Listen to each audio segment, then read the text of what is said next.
Welcome to the Trainer Talk, where we discuss topics related to health and fitness to help you gain back control of your health and fitness and become the absolute best version of yourself physically and mentally. Enjoy. All right, we are live. Although it took us a while to figure out which topic we wanted to do, we have so many good choices to choose from. Today we're going to be talking about relative versus objective strength. So there's two different types of strength. We're going to kind of define it and talk about both of them. You should be able to determine kind of what strength you excel higher in and what one maybe you struggle in, and then how to get better at them. So to define like objective strength, that's like how much weight you can move, right? So think about like your deadlift, squat, bench, anything where you're lifting some type of object and how much you can do. And then the relative strength is in relationship to your body weight. So think pull-ups, push-ups, squats, like air squats, stuff like that. So we want to talk about kind of what variation or what maybe you have as far as, are you better at objective strength or relative strength, and how you can kind of get better at them. We could start with kind of what our personal strengths are and talk about what we've maybe done as well to get better at each one. I know you've got a story on that you just told us. So however we want to kind of start this off, let's do it. Okay, well, I guess we'll start with a personal anecdote story. So trying to get a pull-up was a goal for me when I started working out 8 years ago, which has been a long time now since I started working out, just training for like softball during the winter. And then I also want to get stronger at bench press, which that came a lot faster than the pull-up did, I will say. So just real quick, the bench press would be the objective strength. Correct. The pull-up would be your relative strength. Yes. So I always struggled at push-ups too. And even when I could do push-ups in softball, they were not very good push-ups compared to what I know now. So I was always very naturally better at objective strength than at the relative strength. So always struggled with the body weight, push-ups, squats, the pull-ups, all that kind of stuff. And so like I had the goal of getting a pull-up for a long time. And then like it didn't really start to make a lot of progress because I was doing strength training in the gym and I could lat pull down like my body weight, but it's still like a different movement when you're still pulling against something else rather than moving your body through space. It's still like somewhat a little bit different. Yeah. And so like focusing on training that was important too, but then I was also focusing on my nutrition at the same time. And so as I like got stronger, I was also losing body fat. And so I got down to pretty lean. Like I was like 140 at my like lowest weight, which is a little too low for me for some of my height. Not like in the BMI ranges, it's fine. But for me personally, like I just tend to have a little bit more meat on the frame, a little more muscle. So my body wanted to put muscle back on. So then afterwards built up that muscle and I continued to grow in my relative strength, even as like I started gaining more muscle because I was getting stronger. And then I was able to do more pull-ups after I got that first one, even though I did start getting a little bit heavier, but I was putting on muscle. I was able to do like more pull-ups and get better at that. When you got your first one, did you lose body fat to get the first one and then you built back up the strength? Is that what you're saying? Yeah, that was pretty much what happened because I would like test it every little bit just to see because I'd like never done one before. I was like, well, maybe today's the day I'm gonna get one, and like just couldn't really get it until I hit like the low 140s, and I like got one, and it was like kind of hit or miss, and then like once I started coming here, and then like I started doing like kipping pull-ups and just like more volume overall, that's when it kind of took off a little more, and I was able to do like pull-ups better. So that did help a lot, just because like even now, like if we wear a weighted vest or like, because I'll do weighted pull-ups sometimes, and you know, if I put on a 20-pound weight, which is like what I would have lost in body fat from initially when I started, it makes a big difference. Yeah, you know, like huge. I could do 8 pull-ups just body weight, but if I add that 20-pound weight, I can do 1. Right. You know, so it does make a big difference. Like even like my muscle strength doesn't necessarily change, or the capability of my muscles. Like I can still, you know, do really good on lat pull downs and machines and bent over rows and things like that.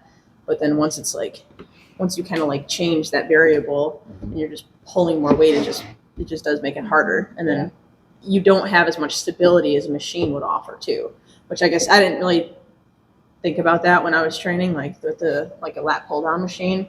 It kind of like guides you through the motion and everything. And the pull up, you have to do a lot of stabilizer muscles. Yeah. And so sometimes like if you don't have, like if you're really shaky on a lot of the like bar or, handstand things, like that could be why some of those body weight movements are more of a struggle, is if your stabilizer muscles aren't as trained as like the bigger like shoulder tricep muscles. Yeah.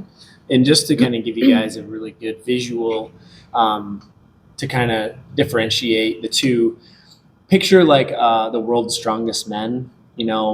These guys can lift a massive amount of weight, and they're most of the time they're 350 plus pounds, sometimes they're 400 plus pound men, and that's why they're able to. They just have a massive amount of muscle. That's why they can lift so much, deadlift 1,000 pounds. But you take that same guy, he might not even be able to do a pull-up because there's just so much mass for him to try to move and lift with his arms. Whereas you go on the other side of the spectrum, think of like a gymnast, that can do ring muscle ups and can flip around on a bar and probably do 20 plus strict pull-ups with ease. He might not be able to even squat his body weight or more.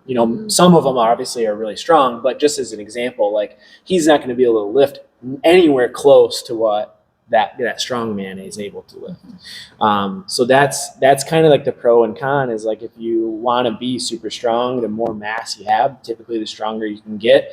But if you also want to be able to do pull-ups, push-ups, maybe it's a handstand push-up, like stuff that you guys are getting into, the ring dips, like you just did some, you have to think about not just the strength, but also how much actual mass you have. So the more weight you lose while maintaining the muscle mass, typically the better you are going to be at those movements. And I like using DeLorean as an example. Like he is just built with muscle, super muscular, but he's only about 175 pounds.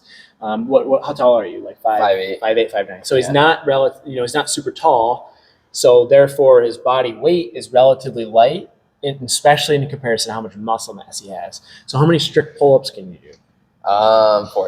40 strict pull-ups. So like he's a clear example of somebody that's got a little bit more relative strength than he does objective strength. Not saying he's weak by any means, but there are guys that probably could do only maybe 5 or 10 strict pull-ups that could squat maybe 100 or 200 times or 200 pounds more than what you could squat, for example.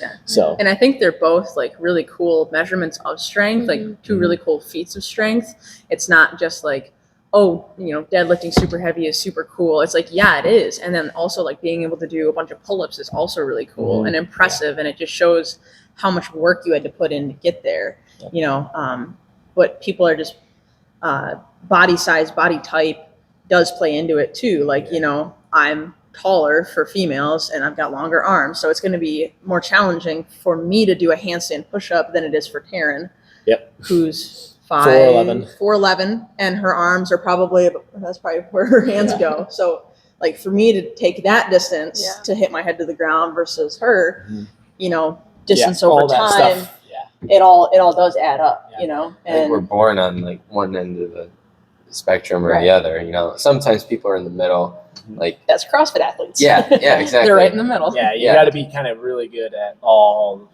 of it, not just one thing or the other. Yeah, pretty much. But then you got people that are born on one end or the other. That's kind of where they go with their sport. If you're somebody that's a mesomorph and you're naturally just big and bulky and strong, you're going to be a really good power lifter, strongman. Endomorph, sorry. Mesomorph would be more like your bodybuilder, I guess. But and then you got people that maybe are light, a little bit shorter, really good at calisthenics and gymnastics and things like that. Or running, like endurance athletes would tend to be like the more ectomorph, ectomorph, more naturally a little bit thin. And I don't know if I would say that one is necessarily better than the other. And I think that kind of having that sitting somewhere in the middle is working on both, working on your relative strength, being able to do pull-ups, kind of like in our level method that we use now. Method, it points out perfect where you're example of working on both relative and objective. Yep. So not that one is better than the other, and the strong man's not necessarily healthier than the gymnast or the runner, and vice versa. Like strong men are going to have more muscle density, which is obviously a determinant of longevity and staying healthy. And then a runner is going to have a really good VO2 max, and their cardio and their heart, their lungs are going to be very, very strong. Mm-hmm. And both of those are obviously good for you. So Yep. kind of sitting somewhere in the middle, Yep. unless you're just a freak and you can do Well, both. basically, that's what I want to try to help the audience understand is like, okay, what do you need to do to kind of get better at what you're weaker at? Yeah. And that's kind of what the level method points out, your relative versus objective strength. And so how can we get better at one or the other? Yeah. That's kind of going to be the goal. So like for you, when you first started doing CrossFit, you were 160 pounds, right? 155 pounds. Yep. So you actually probably had to sacrifice a little bit of your relative strength. Yes. You gained, what did you gain? Like 5-10 pounds of muscle mass? It was Something like crazy. 8 pounds of 9, muscle mass. And how much did your deadlift, squat, bench go God. up? Your deadlift and squat went up insane. Probably over, it's like 130 pounds. Between the two, like total? No, my each? deadlift. Oh, wow. Yeah. Okay. From when I first started deadlifting, Yep. my second year in college, I only built up to like 315. Yeah. And now it's at 445. Nice. So Yeah. So in other words, if you're somebody that's really good relative strength that wants to get stronger objective strength, you want to try to pack on some muscle mass. You might actually have to gain a little bit of weight to gain that strength. It's going to help anyways. Mm-hmm. So like you're 15 pounds heavier, and so therefore you can move a lot more weight. Mhm. But you're kind of in that middle range. Like you're still really good at the relative stuff. You just might be not quite as good. Now you've built up all the strength. So if you drop 5 or 10 pounds, your relative, like your gymnastics would get even better, right? Yeah. So that's kind of the fun thing about playing around with this, where you can kind of manipulate it Yep. a little bit and pick and choose if you're, if you're already in that middle ground where you're able to do that. Not everybody's able to do that until they get there. But Yeah, and then if you have the opposite side of the spectrum, whereas maybe we're working with a client that's, let's say it's 6'2", but let's say I had 50 pounds more on my frame, so maybe 245 pounds. I could probably lift a ton of weight. I'm already fairly strong, so maybe like my deadlift, squat, bench numbers are super high, but I want to get better at pull-ups and push-ups. I can do all the strength training I want, but until I drop some weight, I'm not going to be super good at that, the gymnastics and those pulling movements, the relative strength movements. So it's a combination of you want to work on the movements themselves and get stronger at them, but if you can also drop body fat so that you have more muscle mass in relation to your total body weight, you're going to be able to do those movements so much easier. Yeah. You know what I mean? So Yeah. And I mean, you can see people from all different heights, weights, and everything. Like they do build up to the strength of being able to do push-ups and pull-ups and whatnot. yeah. There's some CrossFit ladies that I see, and they would look more like the endomorph type. Like they would look like they're doing like strongman or powerlifting. But I've seen them be able to do like pull-ups or some push-ups and stuff like that. But it does take longer. When it's weaker on the relative strength, you can keep building up your objective strength, and you can eventually get to like the pull-up and push-up. It just kind of makes it faster. It's almost like a fast track when you do focus on body composition too. Kind of like what you went with the 20-pound vest. Like, if you wore a 20-pound vest, you go from 8 to 1, where think about if you just lost that 20 pounds, how much easier it would be to do that pull-up or the push-up. You know what I mean? Like we do a lot of weighted step-ups. So, you just did that quarterfinal workout where you had to hold those 2 35-pound dumbbells. I didn't like How freaking hard were those step-ups? So bad. They just light your legs up. It's just so much harder. So you let go of those dumbbells, all of a sudden, holy cow, like this is a million times easier just from letting go of that weight. Mm-hmm. Yeah, so, it's like I could do bodyweight step-ups for days, but those 35-pound in each hand, oh man, that was rough. Yep. Yeah.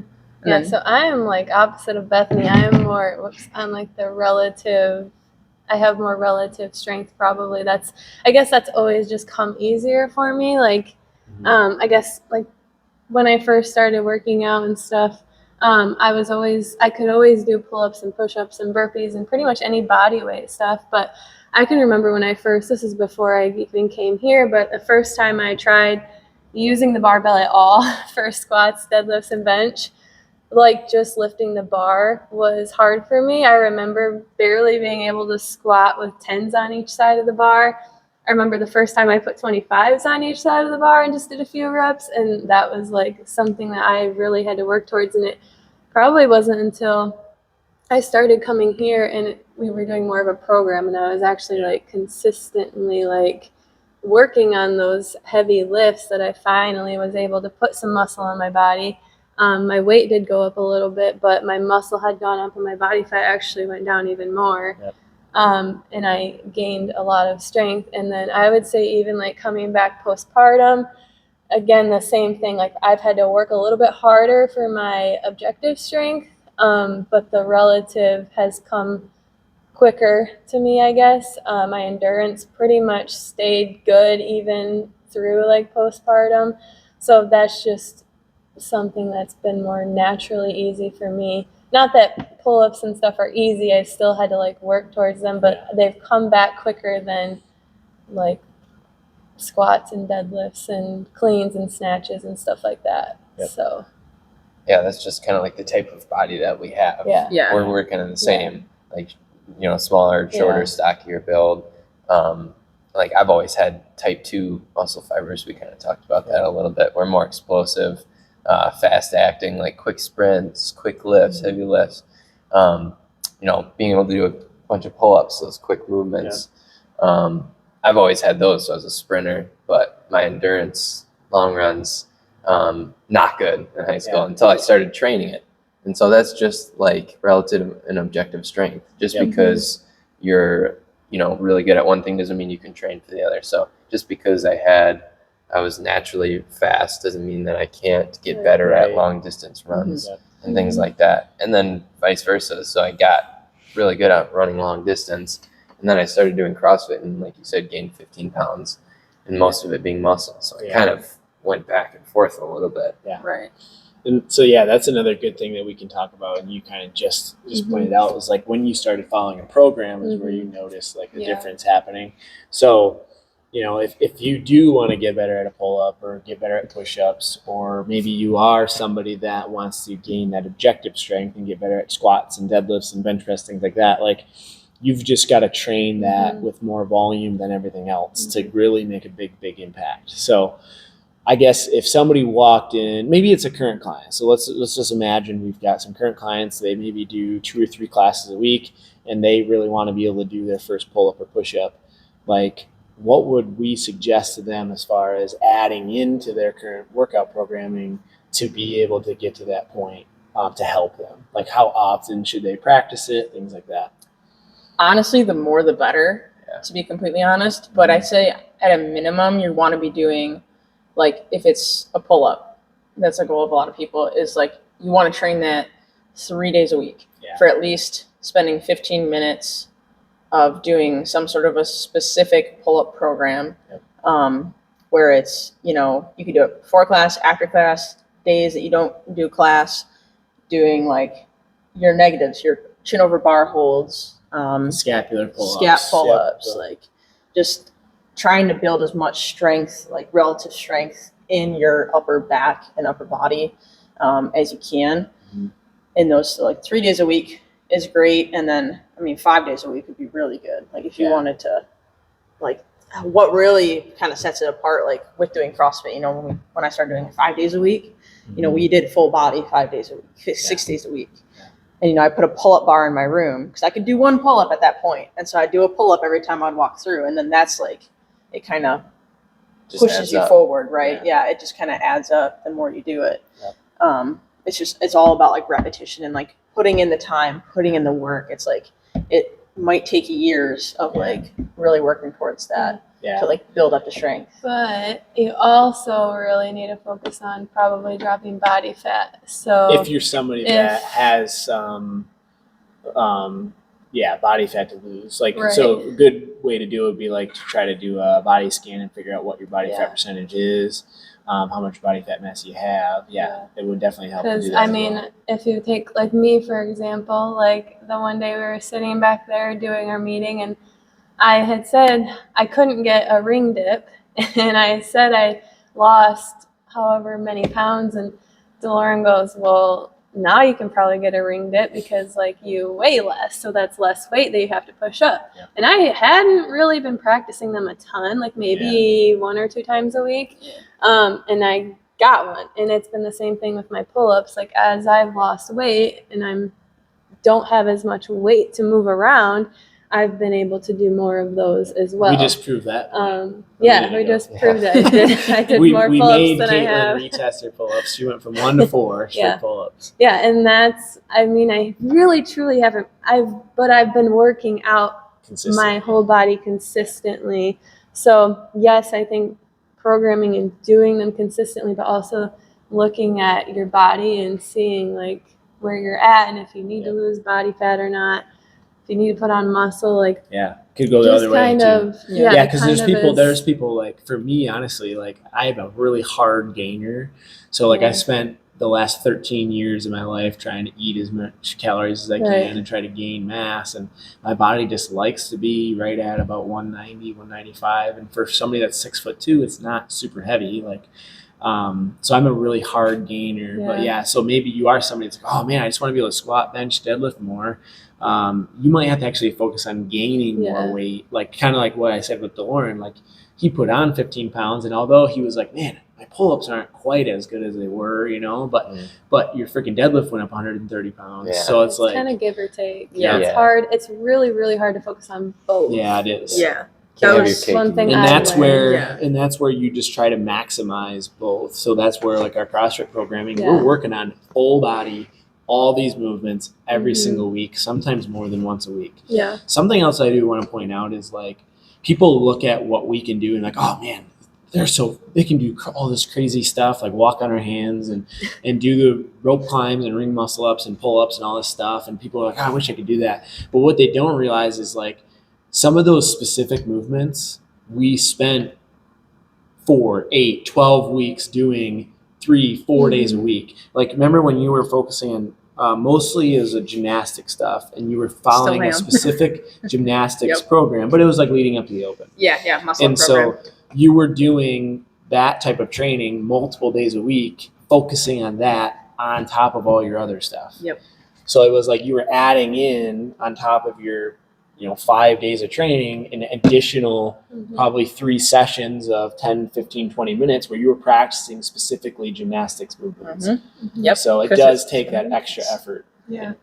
So when you walk in and see us doing all that stuff, it's because we put in a massive amount of time and effort on those movements continuously for years. When I wanted to get really good at pull-ups, I would do like probably at least twice a week, maybe 3 times a week, just 10-minute, every minute on the minute. Stupid. I did this with him a couple of times. I could not even do it. If you want to be a beast at pull-ups, though, Hey, that's true. yeah. Like so, if you depending on how many pull-ups you can do, and the EMOM is every minute on the minute. So starting at 0, then 1, 2, all the way up to 10, you do a certain number of pull-ups. So for me, it was 10.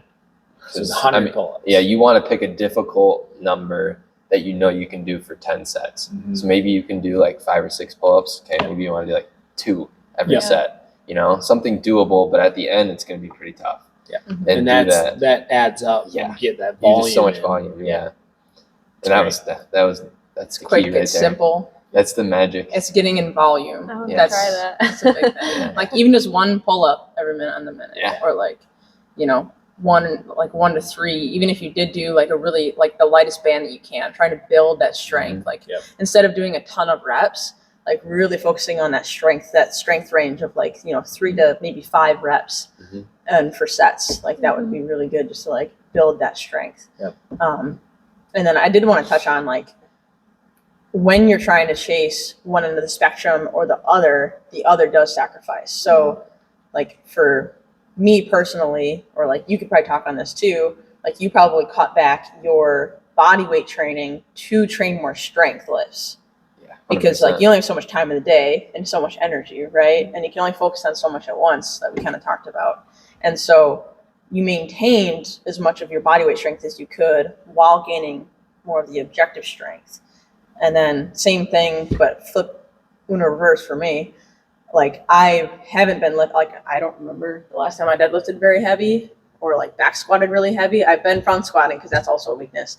But bench press, haven't really bench pressed much at all in the last 3 months because I've been doing so much like, okay, we're handstand push-ups, we're doing toes to bar, pull-ups, muscle ups, like all of the skills that like, you know, the ones that I'm like just not as proficient at, and just trying to, I'll maintain through training my chest with, you know, the push-ups and the handstand push-ups, and I'll maintain most of my strength in those other things through just like training, general training, but then really focusing on growing the things that you're like the weakest at, or like the, you know. Yeah, if you're trying to get better at your relative strength at gymnastics, pull-ups, push-ups, handstand, whatever it is, you're going to have to put some of that strength work, some of that objective strength on the back burner.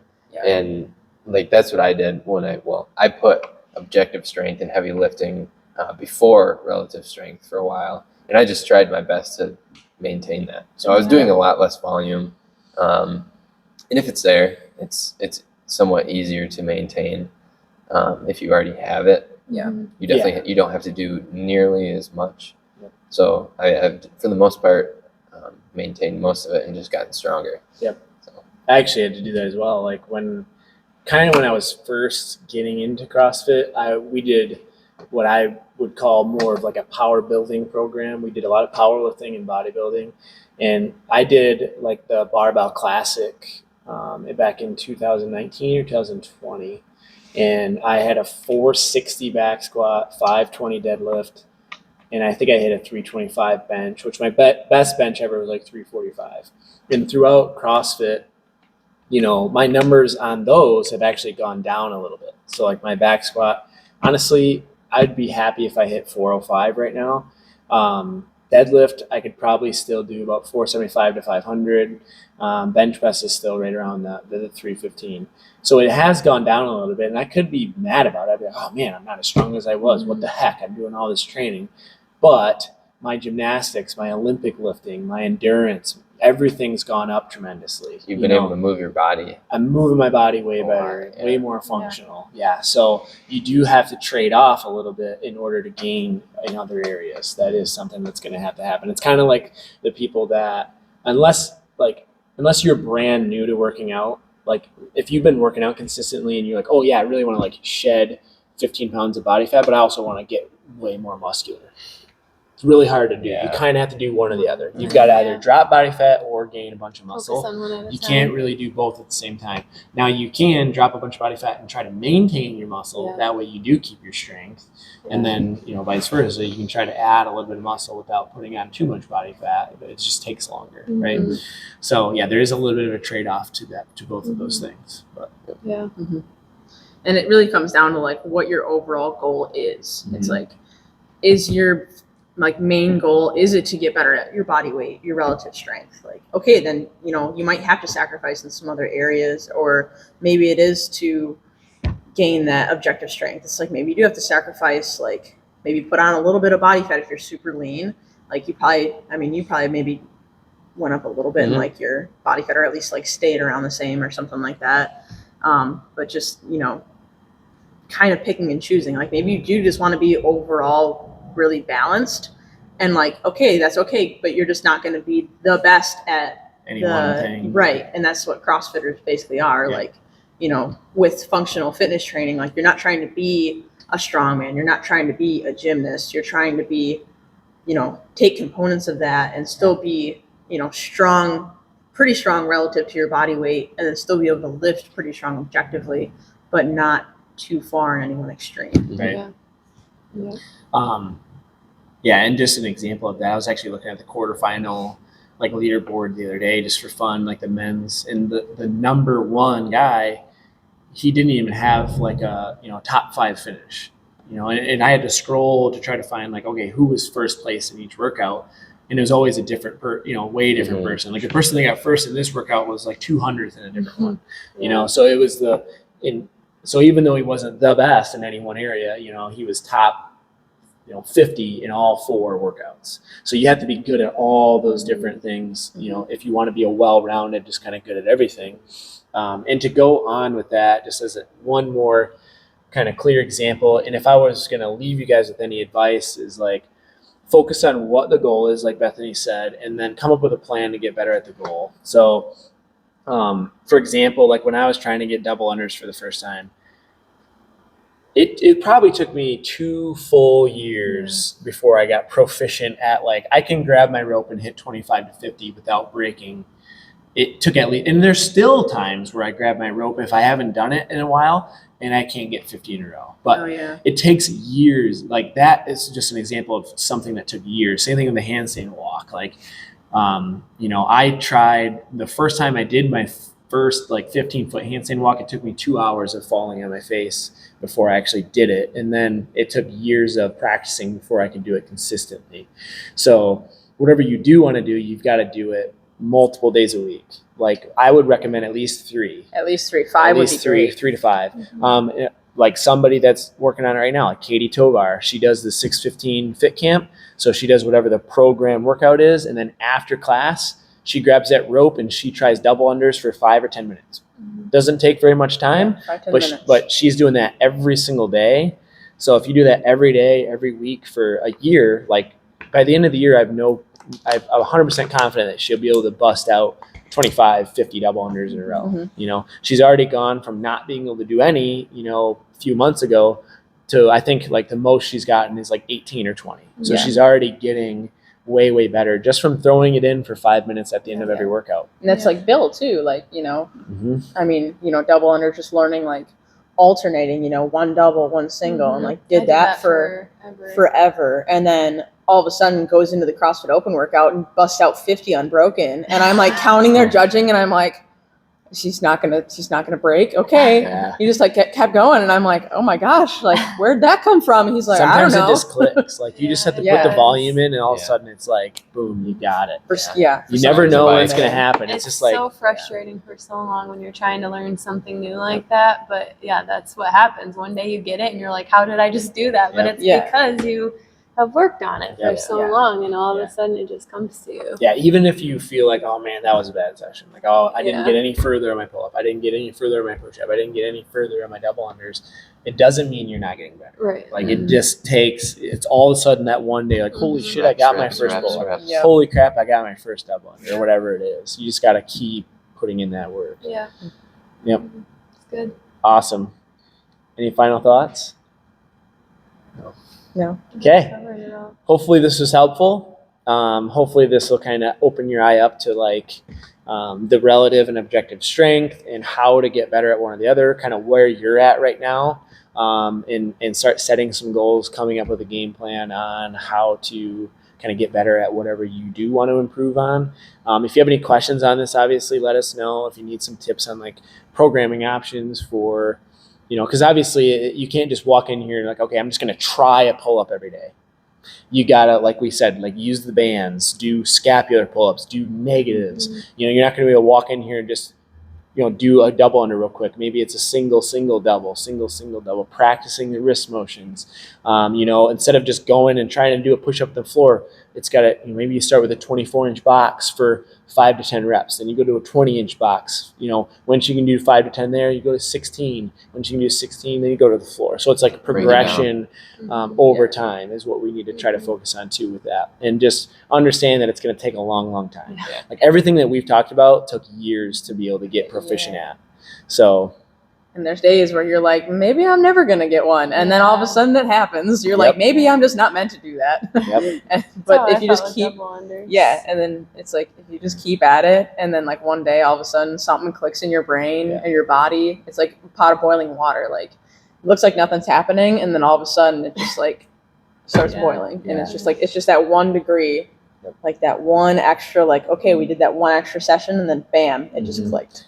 Yeah, I will say, like for myself, one of my big motivators for you guys and our clients is like, I've proved to myself that I can do things I never would have thought I could do. And that's like one of the big drivers is like, I want to prove to people what we're really capable of through hard work, because there's been so many times where I've thought that I'm like, I'm never be able to do that. Like I watch people do these crazy things like Martin, and I'm like, there's no way. And then I end up being able to do it. I'm like, holy cow. Like, so it's crazy that, through hard work and determination, what you can actually accomplish. So I would say to never give up on it. Just if you spend enough time on it, if you do not quit, you cannot fail. It's true. So just keep working on it.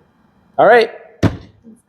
Sounds good. Awesome. Well, until next time, stay healthy and have an awesome week. Later. Thanks again for tuning in to the Trainer Talk. If you are ready to gain back control of your health and fitness, we would love to sit down and chat with you to see if we can put together a plan for you. All you have to do is head to taylorhutchinsonfitness.net and book a free consult. Again, make sure you like and subscribe if you like the video, and hopefully we'll see you soon.